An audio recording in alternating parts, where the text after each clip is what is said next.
Hi, Namaste and welcome to lecture number 1 of chapter number 3 in Securities, Laws and Capital Markets. आज हम जो नया topic start करने वाले हैं बच्चों, वो आपके सामने स्क्रीन पर है and that is insider trading. एक बड़ा इंटरेस्टिंग सा टॉपिक है, पर्सनल फेवरेट टॉपिक है मेरा. इनसाइडर ट्रेडिंग एक ऐसा कॉन्सेप्ट जो इंडियन सिक्योरिटीज मार्केट में बहुत ज्यादा प्रेवलेंट है. क्या है, कैसे है, क्यों है और हमारे सिलेबस में जो ये टॉपिक हमें दिया गया है तो हम इसे कैसे पढ़ते हैं, इन सब चीजों पर हम बढ़ना शुरू करते हैं. चलिए, अब आप हेडिंग सामने देख रहे हो, इनसाइडर ट्रेडिंग लिखा हुआ है, पर इस चीज को समझने के लिए there are some things that we need to go through. कुछ चीजों की डिटेल में अपने को जाना है और उसके लिए चलो आओ पहले इस शब्द को क्या करते हैं, तोड़ लेते हैं कुछ पार्ट्स में, ताकि इसका डिटेल मीनिंग हम समझ सकें. Insider trading is a very new term or a concept for all of you. इससे पहले हमने insider trading के बारे में ज्यादा ना कभी सुना है और ना ही ज्यादा इसके बारे में कहीं पर भी पढ़ा है. इस स्टेज पर आकर के जब आप इस कोर्स को पढ़ते हैं तो ये टर्म सबसे पहली बार आपसे रूबरू होता है और यहां से आज के बाद आप इस इनसाइडर ट्रेडिंग को बहुत अच्छे से समझने लग जाएंगे, क्योंकि दिखने में ये टर्म जितना टिपिकल लगता है समझने में ये उतना ही आसान होता है. ठीक, हम क्या कर रहे हैं, हम इनसाइडर ट्रेडिंग, देखो ये दो वर्ड्स अपन ने यहां पर लिखे. अब पहले ना इन दोनों का मीनिंग समझ लेते हैं इनसाइडर ट्रेडिंग के प्रोविजंस पर जाने से, सो दैट आपको दिमाग में ये क्लियर रहे कि ये जो टर्म यहाँ पर यूज हुआ है ये क्या होता है. सीधे प्रोविजन पे बढ़ जाते हैं, इंडिया में ये रेगुलेशन है, पहले ये बना था, फिर वो बना था, फिर अभी ये होता है, ये डेफिनेशन है. इतना सब एक साथ उंडेल दूंगी तो समझ ही नहीं सकोगे कि ये कॉन्सेप्ट क्या है. तो पहले क्या करोगे, सबसे पहले इस टर्म को अपन को छोटे पार्ट्स में तोड़ते हैं, हर एक टर्म का इंडिविजुअल मीनिंग देखते हैं और फिर इसको अपने सिलेबस में जो प्रोविजंस वाला पार्ट है उसे पढ़ने जाएंगे. ठीक है बच्चों, देखो इनसाइडर वर्ड का अगर एक बहुत सिंपल मीनिंग हम ढूंढे, it is a word that is very simple. मतलब अभी हम सिक्योरिटी मार्केट के नजरिए से नहीं बोल रहे, in a very simple common general parlance, आम नजरिए से यदि मैं ये वर्ड इनसाइडर आपके सामने रखूं तो आपके दिमाग में क्या मीनिंग आता है, जल्दी जल्दी गेस करो उधर बैठे बैठे, ताकि खुद से गेस करते जाओगे, जवाब खुद देते जाओगे तो कॉन्सेप्ट अपने आप समझ आता जाएगा. आप में से काफी सारे लोग उधर बैठे बैठे बोल रहे होंगे, मैम इनसाइडर मीन्स मतलब अंदर का कुछ है, अंदर का कोई व्यक्ति है, या इंटरनली कहीं कोई पर्सन है, इंटरनल कोई चीज है, ऐसा कुछ हो सकता है. इनसाइडर, इनसाइड, अंदर, इंटरनल, यही सब निकल के आता है दिमाग में, है ना. और ये बिल्कुल सही भी है. यहाँ इनसाइडर का एक सबसे बेसिक मीनिंग अगर अपन देखें तो वो है इंटरनल. ठीक है, क्या है, इंटरनल. अब ट्रेडिंग पर आओ. ट्रेडिंग तो और भी ज्यादा कॉमन वर्ड है, हम सबने बहुत बार सुना है ये वर्ड ट्रेडिंग. इनफैक्ट कॉमर्स के बच्चे तो 11वीं से परचेज, सेल, डेबिट, क्रेडिट ये सब सुनते आ रहे हैं, है ना. So what do we mean by trading. अगर मैं आपसे बोलूं ट्रेडिंग की एक साधारण सी परिभाषा मुझे दो तो आप क्या कहोगे, मैम ट्रेडिंग का मतलब है some act, an act of buying and selling, है ना. बाइंग एंड सेलिंग बोल लो, परचेज एंड सेल बोल लो, कोई भी ऐसी गतिविधि जिसमें परचेज या सेल इन्वॉल्व है, कोई भी ऐसी गतिविधि जिसमें कि बाइंग एंड सेलिंग इन्वॉल्व है, परचेजिंग एंड सेलिंग इन्वॉल्व है, वो ट्रेड होती है. इट्स जस्ट दैट एक व्यक्ति है, वो कुछ बेचना चाह रहा है, दूसरा वही खरीदना चाह रहा है, तो पहला वाला बेचता है, दूसरा वाला खरीद लेता है, दोनों के बीच में मॉनेटरी कंसीडरेशन रहता है और ट्रेड कंप्लीट हो जाता है. जैसे मानिए बताती हूँ, चलो मैं आपको, ये है आप, अच्छा चलो मैं, ठीक है, ये हूं मैं. अब मेरे को एक पेन चाहिए, I need a blue coloured ink का बॉल पॉइंट पेन, और ये लेने के लिए मैं जाती हूं एक स्टेशनरी की शॉप पर. मेरे घर के पास ही है ये स्टेशनरी की शॉप. मैं स्टेशनरी की शॉप पर जाती हूँ और यहाँ पर ये अंकल बैठे हुए हैं और इन अंकल से मैं आ गई. पहले तो यहाँ पर ये देखो, ये मैं आ गई, ठीक है. अब मैं ये अंकल से कहती हूँ कि अंकल मुझे एक पेन चाहिए, ब्लू कलर की इंक का पेन चाहिए, वो मुझे दे दीजिए. ठीक है, मैं यहाँ पर आ चुकी थी, अंकल ने मेरे को ब्लू कलर की इंक ब्लू है, दिख सिर्फ रेड रहा है, इंक ब्लू है, ब्लू कलर की इंक का एक पेन निकाल के दिया। उन्हें पूछा कोई स्पेशल कंपनी का ब्रांड का चाहिए, मैंने बोला नहीं, जो अच्छा चलता वो दे दो, ऐसा कुछ भी नहीं है। उन्होंने निकाल के रखा, उन्होंने बोला चेक कर लो इसको, एक कागज वहां पर सामने रखा, मैंने उस पर चला के देखा, पेन बढ़िया चल रहा था, मैंने ले लिया। अब क्या मैं ये लेके जा सकती हूँ?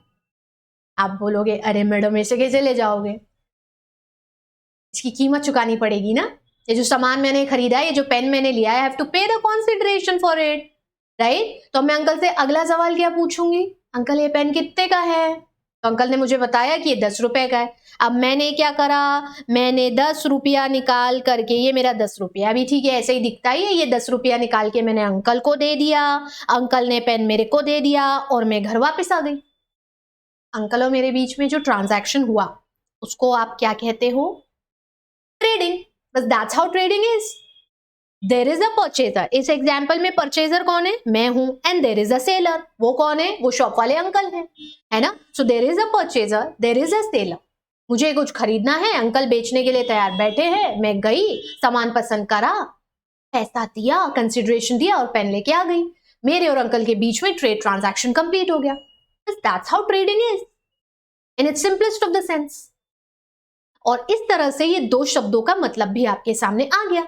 इनसाइडर मतलब समथिंग और someone that is internal, and trading means an act और an activity that involves buying and selling या परचेजिंग एंड सेलिंग, क्रय विक्रय, जैसा ठीक लगे वैसा समझो। अब इनसाइडर और ट्रेडिंग तो क्लियर हो गया, अब क्या करना रहेगा अपने को? अब अपने को इनसाइडर ट्रेडिंग जो वर्ड है, इस पूरे इनसाइडर ट्रेडिंग को एक साथ समझना रहेगा। इंडिविजुअल मीनिंग तो हम समझ गए ताकि हमें 100% क्लैरिटी रहे। अब वही जो ऊपर पड़ा है उसी को थोड़ा सा सिक्योरिटीज लॉस के नजरिए से समझते हुए इनसाइडर ट्रेडिंग का यदि मैं मीनिंग आपको समझाऊं, जो अब मुझे पता है कि आप बहुत अच्छे से समझ जाओगे मेरे प्यारे बच्चों, तो इनसाइडर ट्रेडिंग का मतलब होता है N act of trading, trading मतलब परचेज सेल, ठीक है, N act of trading on the important. अब ट्रेड कर रहे हैं तो कोई ना कोई ऑब्जेक्ट तो होगा ना। मेरे वाले एग्जाम्पल में ऑब्जेक्ट क्या था भाई? पेन। मैं अंकल के पास पेन लेने गई थी शॉप पे, तो when there is a trade there has to be some object, या तो कोई गुड्स या तो कोई सर्विस, ठीक है। Insider trading is an act of trading on the important information of any company by any person who is internally associated with that company। ये निकल आई मेरी इनसाइडर ट्रेडिंग की परिभाषा, जिसमें से काफी सारी चीजें वही है जो मैंने ऊपर इनसाइडर ट्रेडिंग में पढ़ी। इंटरनल है, एक्ट ऑफ बाइंग सेलिंग है, यहां पर भी वो चीज आ गई, ये एक एक्ट ऑफ बाइंग सेलिंग है यानी ट्रेडिंग है, ठीक है, जहां पर एक इंटरनली एसोसिएटेड पर्सन जो कंपनी से जुड़ा है वो व्यापार कर रहा है। अब काहे का व्यापार कर रहा है? कंपनी का व्यापार या कंपनी को बढ़ाने वाला व्यापार नहीं, वो ना कंपनी की इंपॉर्टेंट इंफॉर्मेशन का व्यापार कर ले रहा है, महत्वपूर्ण सूचनाओं का व्यापार कर ले रहा है। और जाहिर सी बात है जब वो इस तरीके की महत्वपूर्ण सूचनाओं, इंपॉर्टेंट इंफॉर्मेशंस, कॉन्फिडेंशियल भी कह सकते हैं, इंफॉर्मेशंस की ट्रेडिंग कर रहा है, तो उसके पीछे उसका ऑब्जेक्टिव क्या होगा? सही अच्छा तो होगा ही नहीं, डेफिनेटली उसका ऑब्जेक्टिव जो है वो मैलिफाइड है यानी गलत है, और वो ऑब्जेक्टिव है पर्सनल प्रॉफिट, पीपी नहीं, पल्लवी परिहार वाला पीपी नहीं, पर्सनल प्रॉफिट, खुद के मुनाफे के लिए। और अब जब मैंने इन सब को इकट्ठा कर लिया, जोड़ लिया, तो मेरे सामने मीनिंग क्या आया?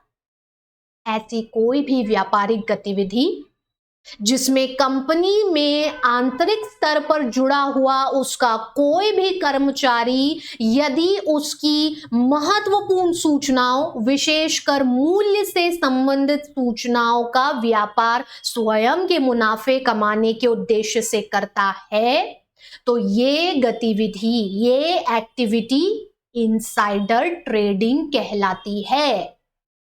Repeating in English, an act wherein the important, specifically the price related informations of a company is traded by any of its employee who is internally associated with the company with the objective of personal profit. Such an act is called as insider trading. समझ गए? Clear हुआ इतना meaning? अब कुछ लग रहा है क्या टिपिकल इसमें? नहीं, हमने बस शब्द को तोड़ा, बेसिक मीनिंग निकाला और मतलब सामने। कंपनी के कर्मचारी जब कंपनी की ही इंपॉर्टेंट प्राइस रिलेटेड इंफॉर्मेशंस को अपने फायदे के लिए ट्रेड कर लेते हैं, उसका व्यापार कर लेते हैं, उस सूचना को बेच देते हैं मुनाफा कमाने के लिए, तो वो गलत है और इस तरीके की एक्टिविटी को हम इनसाइडर ट्रेडिंग कहते हैं। करने वाला व्यक्ति इनसाइडर कहलाता है और एक्टिविटी इनसाइडर ट्रेडिंग कहलाती है।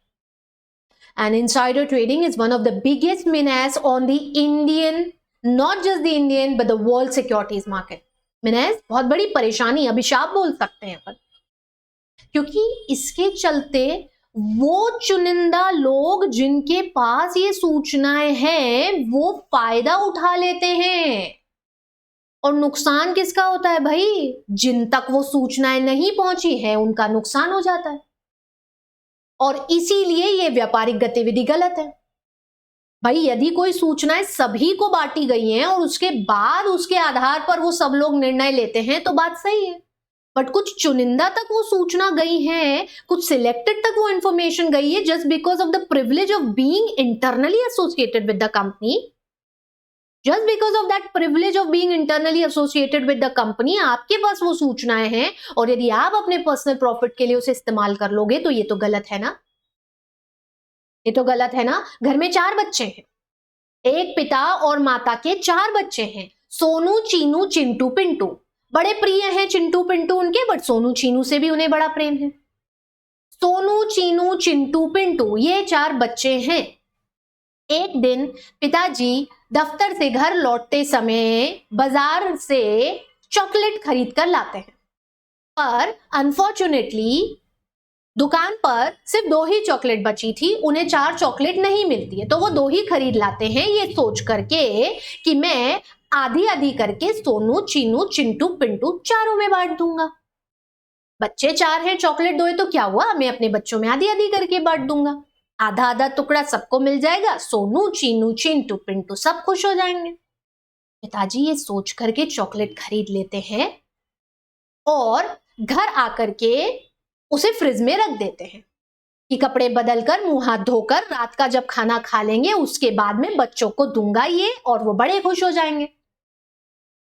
अब जब पिताजी फ्रिज में ये चॉकलेट रख रहे थे उस समय सोनू ने उनको देख लिया। पिताजी तो चॉकलेट रख करके चले गए अपने कमरे में मुंह हाथ धोने, कपड़े बदलने, और सोनू ने मौके का फायदा उठा लिया और झट किचन में चला गया, फ्रिज खोल लिया और देखा 2 चॉकलेट रखी है और दोनों ही चॉकलेट उसने निकाल ली।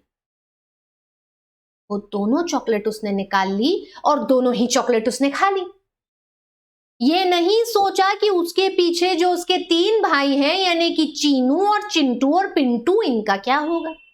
उसे तो चॉकलेट दिखी और अपनी मैलिफाइड इंटेंशन यानी गलत उद्देश्य यानी स्वार्थ के चलते सोनू ने दोनों चॉकलेट खा ली।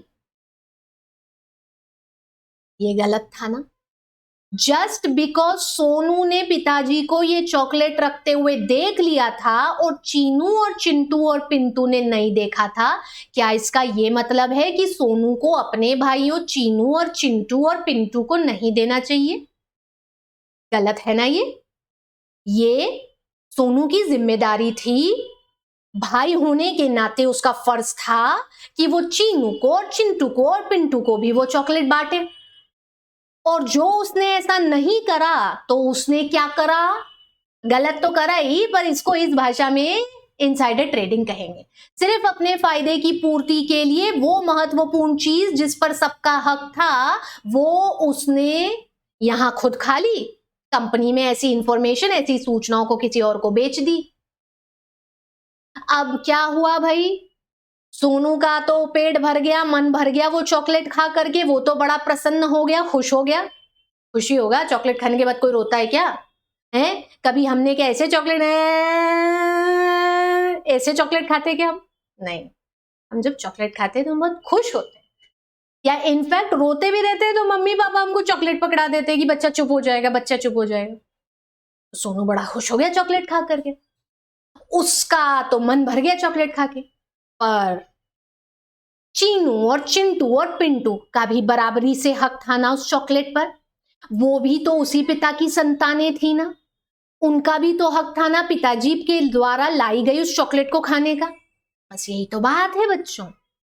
कंपनी से संबंधित सूचनाओं पर, कंपनी से जुड़ी हुई सूचनाओं पर उससे जुड़े हर स्टेक होल्डर, स्पेशली उसके शेयर होल्डर यानी ओनर्स का हक होता है। यदि कंपनी कोई महत्वपूर्ण निर्णय लेना चाह रही है तो उसे सारे शेयर होल्डर्स की अनुमति लेनी पड़ती है।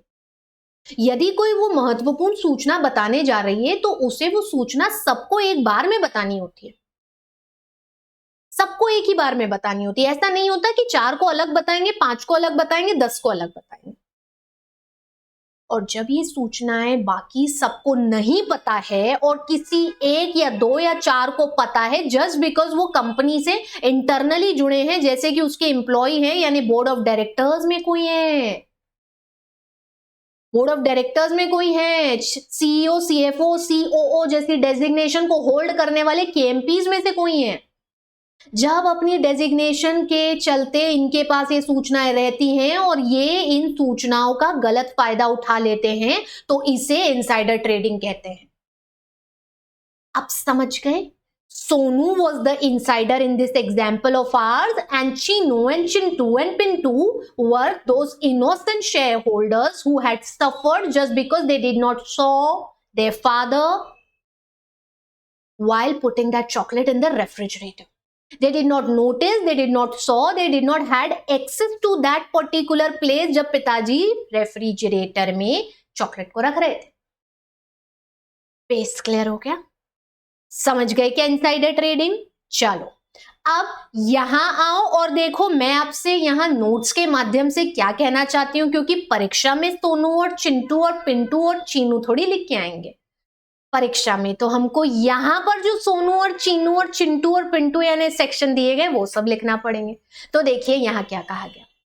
सबसे पहले मीनिंग से शुरुआत होती है बच्चों, और मीनिंग में मैंने आपको यही सब समझाया कि ये एक ऐसी प्रैक्टिस है जो तब से एग्जिस्टेंस में जब से जॉइंट स्टॉक कंपनीज के शेयर्स में ट्रेडिंग होती थी।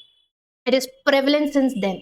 और जॉइंट स्टॉक कंपनीज के शेयर्स और सिक्योरिटीज में ट्रेडिंग कब से होती आ रही है और जॉइंट स्टॉक कंपनीज का कॉन्सेप्ट कब से है, ये आपको ध्यान होगा कि आप इसे ग्रुप 1 के कंपनी लॉ के पेपर के लेक्चर नंबर 1 में मुझसे ही सुनते हैं। और जो अगर आपने नहीं सुना है वो लेक्चर तो मैं आपको रिकॉल करा देती हूं कि ये सारी की सारी चीजें हमारी इकोनॉमी में 17th 18th सेंचुरी से चली आ रही है। तब से कंपनीज का एग्जिस्टेंस है, तब से कंपनीज एग्जिस्टेंस में रही हैं और उस समय हम इन्हें जॉइंट स्टॉक कंपनीज कहते थे और इनके शेयर्स में तब से ट्रेडिंग चली आ रही है। ठीक है, तो जब से ट्रेडिंग है तब से इनसाइडर ट्रेडिंग है, जब से ट्रेडिंग है तब से इनसाइडर ट्रेडिंग है। जैसे जब से मुर्गी है तब से अंडा है, और हम आज तक नहीं जानते कि पहले मुर्गी आई कि अंडा आया। क्या इस सवाल का जवाब हमें पता है? नहीं पता है। बहुत सारी रिसर्चेस भी कर ली गई और बहुत सारे उल्टे सीधे टेढ़े मेढ़े कई सारे जवाब और लॉजिक और इसके कॉन्सेप्ट निकाले गए, पर ये सवाल और ये गुत्थी आज भी बड़ी अनसुलझी है कि पहले मुर्गी आई या अंडा आया।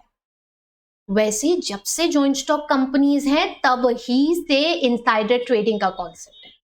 कंपनीज थी तो इनसाइडर ट्रेडिंग होती थी, इनसाइडर ट्रेडिंग होती थी क्योंकि कंपनीज होती थी।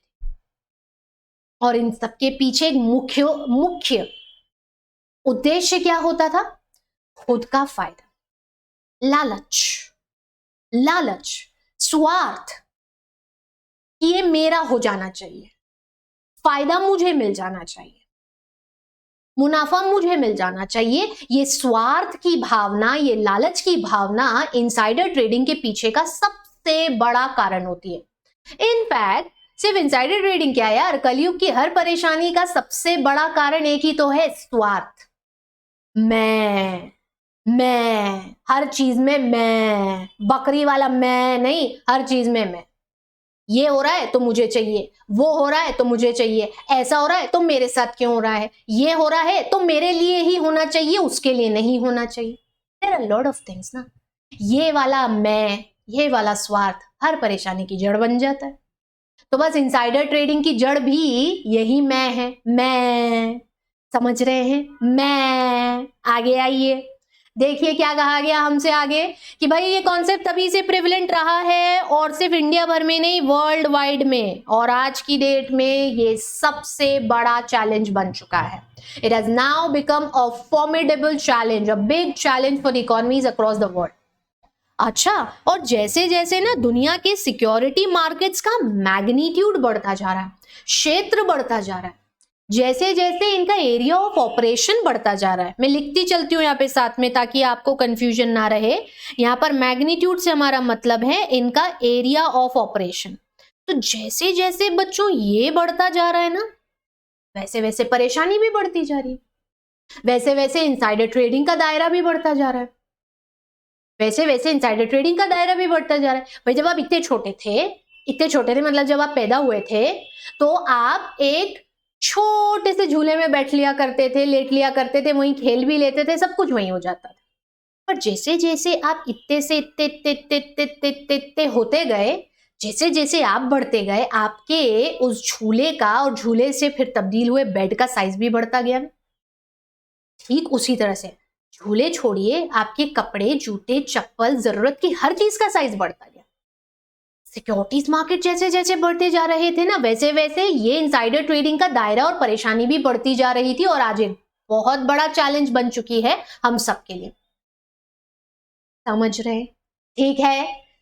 अब ये देखो, इसके नीचे जो ये मैंने इटैलिक्स में अंडरलाइन करके दिया है, यहां पर आपको मैंने इनसाइडर ट्रेडिंग का पूरा मतलब बता दिया है। देखो क्या लिखी हूं मैं, insider trading essentially denotes dealing in companies securities on the basis of confidential information. हमने पढ़ा था ना, इंफॉर्मेशन कॉन्फिडेंशियल होती है, कंपनी से संबंधित होती है, प्राइस से रिलेटेड हो सकती है, उसकी सिक्योरिटीज से रिलेटेड हो सकती है। तो जब ऐसी कॉन्फिडेंशियल इंफॉर्मेशन जो कंपनी से जुड़ी है और जो अभी आम जनता तक नहीं गई है, क्योंकि वो पब्लिश ही नहीं हुई, प्रकाशित कर देते, पब्लिश कर देते तो सबको पता लग जाता। पिताजी रेफ्रिजरेटर में चॉकलेट रखते समय यदि घर के चारों बच्चों को सामने बुला करके बोल देते कि सुनो सुनो, सोनू, चीनू, चिंटू, पिंटू, सुनो, मैं ये चॉकलेट लाया हूं, लेकिन 2 ही लाया हूं और इसे बराबरी से बांट करके हम यानी आप चारों खाएंगे, मैं आप चारों को बांट करके दूंगा, तो चारों को पता लग जाता, सोनू को भी, चिन्नू को भी, चिंटू को भी, पिंटू को भी, कि पिताजी चॉकलेट लाए। बट पिताजी ने अनाउंसमेंट नहीं करा था ना। पिताजी ने तो ये सोच करके कि मेरे बच्चे हैं, अभी खेल में लगे होंगे, जब खाना खा लेंगे तो मैं खिला दूंगा उनको ये चॉकलेट, ये सोच के उन्हें फ्रिज में रख दी। और सोनू ने जो ये उन्हें करते हुए देख लिया तो उसने उसका फायदा उठा लिया। इंफॉर्मेशन पब्लिश नहीं हुई है, अभी तक सबको पता नहीं है, it is not known to the public, और इसीलिए हम इसे कहते हैं अनपब्लिश्ड प्राइस सेंसिटिव इंफॉर्मेशन, इसको शॉर्ट में यूपीएसआई कहते हैं। अनपब्लिश्ड, अप्रकाशित, जिसकी सूचना अभी आम जनता तक नहीं गई है, ऐसी अप्रकाशित मूल्य संबंधी सूचना जिसका इस्तेमाल करा जाता है पर्सनल प्रॉफिट के लिए, या प्रॉफिट ना हो तो नुकसान भी ना हो जैसी स्थिति से खुद को बचाने के लिए। It is definitely and Fairlie a breach of fiduciary duties of the officers of the company. आप कंपनी के ऑफिसर्स हैं, स्पेशली अगर आप डायरेक्टर्स हैं, तो आपका कंपनी के मेंबर्स के प्रति जो रिलेशनशिप है वो एक भरोसे का रिलेशनशिप है। It is the relationship of trust that you have. यहां जो ये फिड्यूशियरी वर्ड यूज हुआ है ना बच्चों, इस फिड्यूशियरी का मतलब होता है भरोसा, ट्रस्ट। तो you share that relationship of trust and when you are doing this you are definitely conducting the bridge. आप धोखा दे रहे हैं उन शेयर होल्डर्स को जिन्होंने कि आप पर भरोसा करके आपको वहां बिठाया था as the representatives of those share holders. समझ रहे? इतना क्लियर हो गया? यहां तक का सारा पॉइंट सबको बेसिक मीनिंग क्लियर हुआ? ठीक है, चलो अब अगर थोड़ा सा अगर अपन इसके पास्ट में जाएं, थोड़ी सी कुछ बेसिक इंफॉर्मेशन जो कि पास्ट से जुड़ी हुई है वो भी मैंने यहाँ पर आपके सामने इकट्ठी करी है. और ये शुरुआत यहाँ मैंने बताई आपको यूनाइटेड स्टेट्स ऑफ अमेरिका से. दुनिया की सबसे ज्यादा आर्थिक स्तर पर ताकतवर माने जाने वाली अर्थव्यवस्था United states of America. Formally या ऑफिशियली अगर देखें तो ये दुनिया की पहली वो कंट्री थी जिसने कि इस मीनास यानी इस परेशानी से बचने के लिए या उसे हैंडल करने के लिए या उसे टैकल करने के लिए एक पीस ऑफ लेजिस्लेशन यानी एक्ट बनाया था. Formerly, United States were the first country across the world to have an effective piece of legislation to tackle with the menace of insider trading. Menace problem. Menace का मतलब ये यहाँ लिख देती हूं मैं ताकि आपको कोई वर्ड में कंफ्यूजन ना रहे. menace का मतलब प्रॉब्लम. ठीक है, सो इस प्रॉब्लम से डील करने के लिए यूनाइटेड स्टेट्स ने सबसे पहली बार एक लॉ बनाया. पर भारत कहाँ पीछे रहने वाला था? हम कभी पीछे रहे हैं क्या? हम कभी भी पीछे नहीं रहे हैं. हमें तो सिर्फ पीछे ढकेला जाता है. डरते हैं ना, इसीलिए. तो India was also not let in recognising the detrimental impact, detrimental नुकसानदायक इंपैक्ट ऑफ इनसाइडर ट्रेडिंग. यदि भारत में इनसाइडर ट्रेडिंग लॉस का इतिहास देखने जाएं तो 1940 से शुरुआत हो जाती है. एक बार फिर ये वो टाइम ड्यूरेशन था जब भारत को अपनी आजादी मिली नहीं थी, बट अब आजादी दूर भी नहीं थी. अब हमें वो सिल्वर लाइनिंग, वो सिल्वर टिंट नजर आ चुका था कि अब दिन दूर नहीं है, आजादी नजदीक है. उसी समय इंडिया में, उसी दौरान इंडिया में इनसाइडर ट्रेडिंग लॉज बनना शुरू हुए थे. ठीक है, इट स्टार्टेड फॉर्मेंटिंग. शुरू उसी समय हो गए थे, बट जो उनका एक इंपैक्ट आना चाहिए ना, उनका एक जो असर दिखना चाहिए, वो असर दिखना शुरू हुआ था 80s और 90s में आकर के, when it was extensively observed in Indian securities market.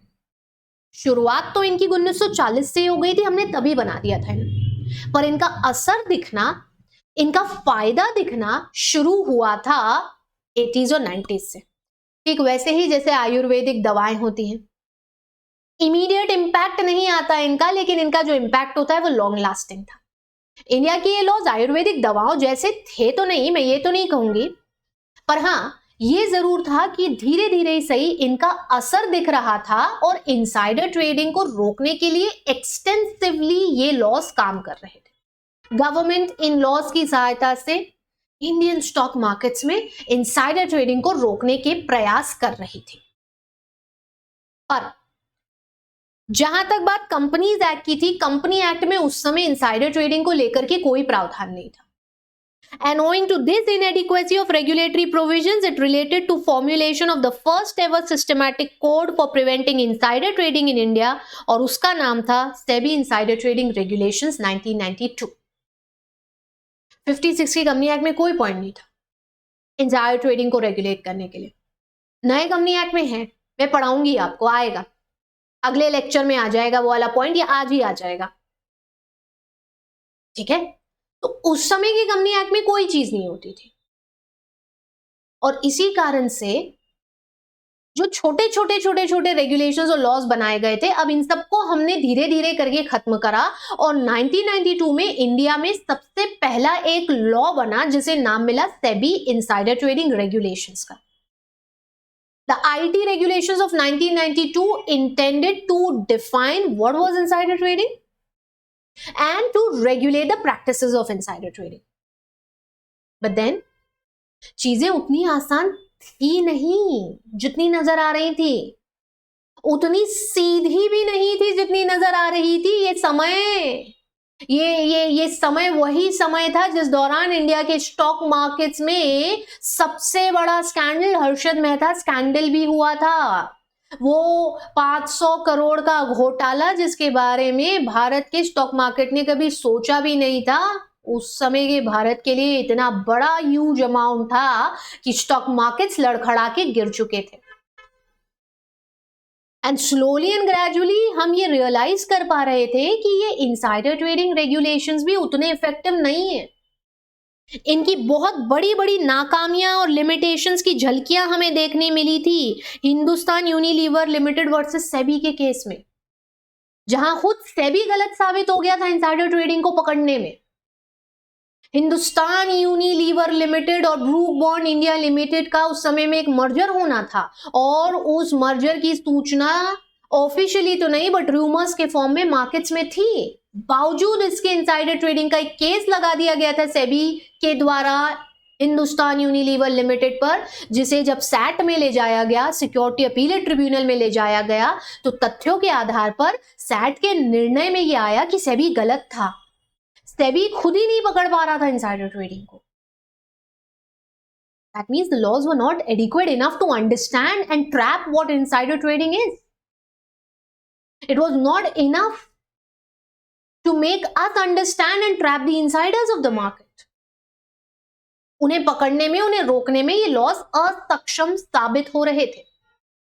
सिर्फ हिंदुस्तान यूनिलीवर लिमिटेड का ही केस नहीं बच्चों। अच्छा, मैं हिंदुस्तान यूनिलीवर लिमिटेड इसलिए कह रही हूं क्योंकि उस समय में ये HUL ही कहलाता था। अभी इन्होंने नाम चेंज करा था जब ये HLL के नाम से जाने जाते। Earlier the company was known as Hindustan, earlier it was known as Hindustan Lever Limited, now it is Hindustan Unilever. तो अब जो इसका ट्रेडमार्क देखते हो आप, वो ऐसा यू बना होता है ना, तो इसीलिए अब यूनिलीवर बोल रहा हूं। पहले लीवर थे, अब ये यूनिलीवर। ठीक है। फिर राकेश अग्रवाल वर्सेस सेबी का भी एक केस था। यहां पर भी सेबी की इन रेगुलेशंस की डिस्क्रिपेंसीज, इनएफिशिएंसीज बाहर निकल करके आ रही थी और ये रेगुलेशंस उतने इफेक्टिवली इंडिया में इनसाइडर ट्रेडिंग को रेगुलेट नहीं कर पाएंगे, ये समझ आ रहा था। So at that point of time there was an immense pressing need कि हम कोई ऐसा लॉ बनाएं, हम कोई ऐसा पीस ऑफ लेजिस्लेशन बनाएं जो ना सिर्फ इनसाइडर ट्रेडिंग को इफेक्टिवली प्रेडिक्ट कर पाए बट उसे रोक पाए और इनसाइडर ट्रेडिंग होने की स्थिति में स्ट्रिक्ट पेनल्टीज इंपोज कर पाए, ताकि अगली बार कोई उस कार्य को करने से पहले 10 बार सोचे। The last para. At this point of time, an immense need was felt to make the area of regulation more predictable, precise and clear. More predictable, precise and clear. It was now the time when we should have principles-based regulations and rules that are backed by principles.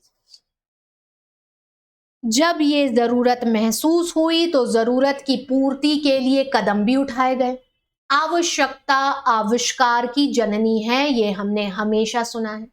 तो बस जो आवश्यकता हुई तो अब बारी थी नए रेगुलेशंस बनाने की, और इन नए रेगुलेशंस को बनाने के लिए बैठा दी गई एक कमिटी जस्टिस NK सोधी की चेयरमैनशिप में, और जस्टिस NK सोधी की चेयरमैनशिप में बनी इस कमिटी ने अपने रिकमेंडेशंस के साथ एक नया सेट ऑफ रेगुलेशन तैयार करा, जिसे SEBI prohibition of insider trading regulations 2015 के नाम से जाना जाता है, और जो 15 मई 2015 से इंडिया में इफेक्टिव हो चुका है। SEBI prohibition of insider trading regulations, जो आपके सिलेबस का हिस्सा है और जिसे आप पढ़ेंगे। समझ रहे हैं इतना? कुछ और छोटी सी चीज जो मैंने यहां बताई आपको, the new set of regulations not only strengthens the legal and enforcement framework, ये सिर्फ लीगल और एनफोर्समेंट फ्रेमवर्क को ही स्ट्रॉन्ग नहीं करते, पर साथ ही साथ it also aligns the Indian regime with international practices. India के लॉ को इंटरनेशनल लेवल के साथ अलाइन करना, इंटरनेशनल लॉ अलाइन करना मतलब जोड़ना, तो इंटरनेशनल लॉज के साथ जोड़ना, इंटरनेशनल लॉज के साथ अलाइन करना, क्लैरिटी प्रोवाइड करना in respect to what is a legitimate business transaction and when it is legitimate and when it is not legitimate, सब चीजें इसमें थी। और 15 मई 2015 के बाद से ये prohibition of insider trading regulations India में इनसाइडर ट्रेडिंग को रेगुलेट कर रहे हैं अपने सिलेबस के हिस्से के रूप में, हम इसे पढ़ने वाले। पर इस पर आए उससे पहले हमें जो कुछ थोड़ा और पढ़ना है वो ये चीजें हैं जो हाल फिलहाल में आपके सामने हैं। इनसाइडर ट्रेडिंग के रेगुलेटरी फ्रेमवर्क के तौर पर कंपनी एक्ट में क्या क्या कहा गया है वो मुझे आपको बताना है। कंपनी एक्ट 1956 में कुछ नहीं था, बोली थी ना मैं अभी आपको। There was no provision provided in the Companies Act 1956 relating to insider trading.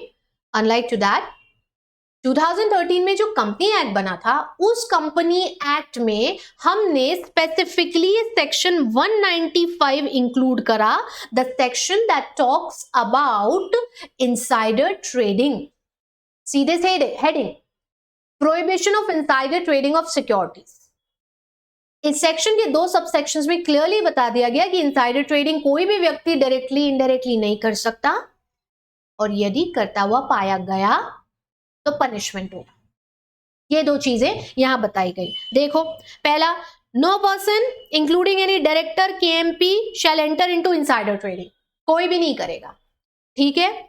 Provided that nothing contained in this subsection shall apply to any communication that is required in the ordinary course of business or profession or employment or under any law.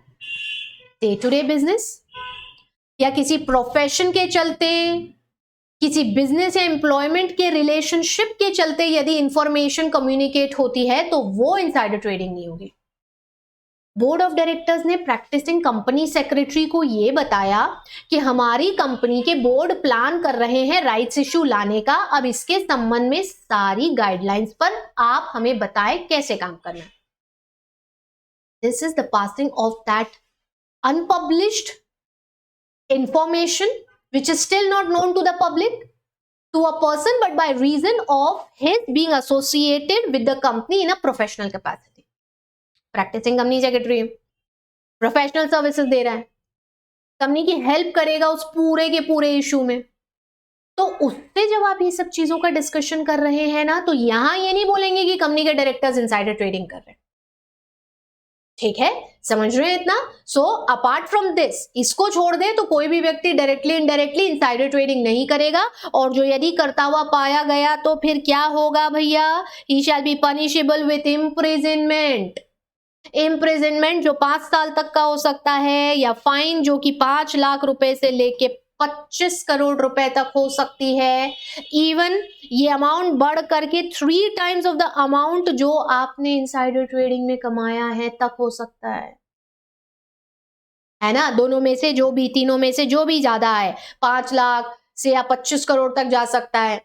3 times of amount अगर इससे ज्यादा है तो वो भी हो सकता है, और दोनों भी हो सकते भाई, दोनों भी हो सकते हैं, मतलब हेफ्टी पेनल्टी। और ये तो कंपनी एक्ट है, ये तो सिर्फ कंपनी एक्ट है। सिक्योरिटीज के जो ये रेगुलेशंस है, prohibition of insider trading regulation, इसमें पेनल्टी अलग है, समझ रहे हैं इतना, ठीक है। सो कंपनी एक्ट के सेक्शन नंबर 195 में हमें ये पॉइंट दिया गया है, जितना आपको ध्यान रखना है। अब इसके बाद हमको क्या करना है, अब हमको ये इनसाइडर ट्रेडिंग के रेगुलेशंस जो बनाए गए हैं इनको डिटेल में पढ़ना है। पर अभी पहले अपन ने जितना पढ़ लिया है इसको फटाक से रिवाइज कर लेते हैं, because what I want is that ये प्रोहिबिशन ऑफ इनसाइडर ट्रेडिंग के जो रेगुलेशंस है इनको अपन अगले सेशन में उठाएंगे, सारे डेफिनेशंस एक साथ पढ़ेंगे ताकि गैप ना आए। इनसाइडर ट्रेडिंग एक ऐसी एक्टिविटी है जहां कंपनी से इंटरनल लेवल पर जुड़ा कोई भी व्यक्ति कंपनी की सूचनाओं का, वो सूचनाएं जो अभी तक आम जनता में नहीं गई हैं, पब्लिश नहीं हुई हैं, का फायदा उठाता है अपने प्रॉफिट मोटिव से, उनका व्यापार कर लेता है। ये परेशानी इंडिया में ही नहीं बल्कि वर्ल्ड इकोनॉमीज में तब से है जब से कि जॉइंट स्टॉक कंपनीज में ट्रेडिंग का कॉन्सेप्ट एग्जिस्टेंस में आया था, जब से जॉइंट स्टॉक कंपनीज एग्जिस्टेंस में आई थी। Since then the world economies are facing problems of insider trading and fighting with these. Initially अगर बात करें तो यूनाइटेड स्टेट्स ऑफ अमेरिका वो देश था जिसने की सबसे पहली बार एक इफेक्टिव पीस ऑफ रेगुलेशन बनाया था इस परेशानी से निपटने के लिए। इंडिया भी पीछे नहीं था, इंडिया ने भी लॉज बनाए थे। हालांकि ये सारे लॉज बने 1940s के पीरियड में थे, पर ये इफेक्टिवली इंप्लीमेंट और इनके इम्पैक्ट हमें 80s और 90s से दिखना शुरू हुए।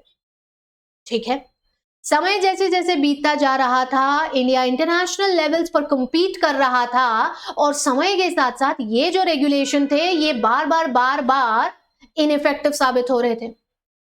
फिर हमने 1992 में एक पूरा complete SEBI insider trading regulation बना डाला, बट ये रेगुलेशन भी उतना इफेक्टिव नहीं था क्योंकि इसकी काफी सारी कमियां झलकियों के रूप में हमें ऐसे केसेस में देखने मिली जिनका नाम यहां है, Hindustan Lever Limited versus SEBI, Rakesh Agarwal versus SEBI के केसेस में देखने मिली।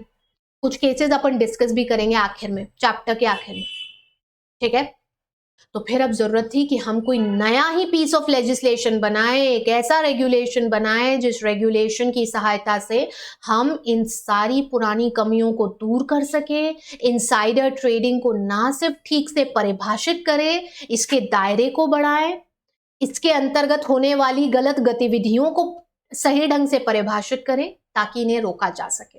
और जस्टिस एन.के. सोधी की चेयरमैनशिप में बनी इस कमेटी का जो आउटकम था वो हमारे सामने इस रूप में आया, SEBI prohibition of insider trading regulations 2015 में आया।